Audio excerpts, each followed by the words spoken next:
বিএনপির মনোনীত প্রার্থী ইঞ্জিনিয়ার খালেদ হোসেন মাহবুব শ্যামলের ধানের শীষের পক্ষে উঠান বৈঠক ও গণসংযোগ। Ehsanul Haque Ripon, senior staff reporter, Brahmanbaria. Brahmanbaria সদর উপজেলার সুহিলপুর ইউনিয়নের ৪ নং ওয়ার্ডের ধানের শীষের পক্ষে বাড়ি বাড়ি গণসংযোগ রবিবার রাত ৮ ঘটিকার সময় মরহুম হাজী ওসমান গনি সর্দারের বাড়িতে উঠান বৈঠকের আয়োজন করা হয়। ধানের শীষের মনোনীত প্রার্থী ইঞ্জিনিয়ার খালেদ হোসেন মাহবুব শ্যামলের আপনজন ও স্নেহধন্য ব্রাহ্মণবাড়িয়া জেলার পিও ফুটওয়্যার অ্যাসোসিয়েশন সহসভাপতি ও ইউনিয়ন বিএনপির নেতা ফারুক ওসমানের সার্বিক সহযোগিতায় ও উদ্যোগে আয়োজিত এই কর্মসূচিতে স্থানীয় নেতাকর্মীরা অংশ নেন। ব্রাহ্মণবাড়িয়ার মাটি ও মানুষের নেতা আমরা সবাই জানি উনি কিন্তু রাজনীতি শুধুমাত্র ওনার নিজের জন্য রাজনীতি করে না, উনি মানুষের সেবার জন্য রাজনীতি করে। আমি ওনার বিভিন্ন সময় বিভিন্নভাবে ওনার কাছ থেকে গিয়ে আমি যতটুকু বুঝছি, আমি আমার এই বয়সে সদর উপজেলা বিএনপির প্রবাসী কল্যাণ বিষয়ক সম্পাদক মোহাম্মদ জাকির মুন্সি আন্তরিক প্রচেষ্টায় উঠান বৈঠক ও গণসংযোগ হয়।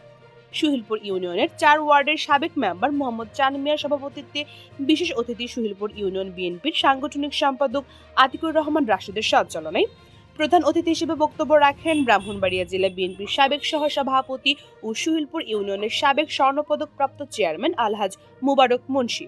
দীর্ঘ 17 বছর বিএনপি রাজনীতির মাঠে ছিল, কত নেতা কর্মীদের যে অত্যাচারিত হয়েছে এই সুইরপুর ইউনিয়নবাসীও জানে, আর আমরা তো জানি। এই 17টা বছর সত্যটা বলতে কি। বিশেষ অতিথি হিসেবে বক্তব্য রাখেন সুহিলপুর ইউনিয়ন বিএনপির সাধারণ সম্পাদক ও সরকারি আইন কর্মকর্তা অ্যাডভোকেট আলাউদ্দিন মুন্সি রুবেল, সদর উপজেলা বিএনপির মহিলা দলের সিনিয়র সহসভাপতি ইয়াসমিন বেগম বিনা চৌধুরী, সদর উপজেলা বিএনপির শ্রম বিষয়ক সহ সম্পাদক নাসির খন্দকার, ইউনিয়ন বিএনপির সহসভাপতি জহিরুল হক দীপক, ইউনিয়ন বিএনপির সাবেক সিনিয়র যুগ্ম সাধারণ সম্পাদক আব্দুর রউফ, বিএনপির নেতা আবুল কাশেম, জেলা প্রজন্ম দলের সাধারণ সম্পাদক শাকিল মুন্সি, ইউনিয়ন স্বেচ্ছাসেবক দলের সদস্য সচিব স্বপন মুন্সি, অন্যান্যের মধ্যে উপস্থিত ছিলেন বিএনপির নেতা মোহাম্মদ হামিদ মিয়া, আব্দুর রহমান জোনো মিয়া, কৃষক দলের যুগ্ম আহ্বায়ক শাহেদ আলী, বাবুল মিয়া, ইউনিয়ন স্বেচ্ছাসেবক দলের নেতা জাকির মিয়া, ৫ নং ওয়ার্ড বিএনপির সভাপতি আব্দুল কাইয়ুম, ফরান চৌধুরী, জলিল মিয়া, দানা মিয়া, শাহিন মিয়া, নিজামুদ্দিন, খেলু মিয়া, আলম মিয়া সহ উপস্থিত ছিলেন ওয়ার্ড বিএনপির ৫ শতাধিক নেতাকর্মীরা। উঠান বৈঠকে বক্তারা বলেন, জাতীয়তাবাদী দল বিএনপির চেয়ারম্যান তারেক রহমানের নেতৃত্বে দেশে গণতন্ত্র পুনরুদ্ধারে আন্দোলনে ঐক্যবদ্ধভাবে মাঠে থাকতে হবে।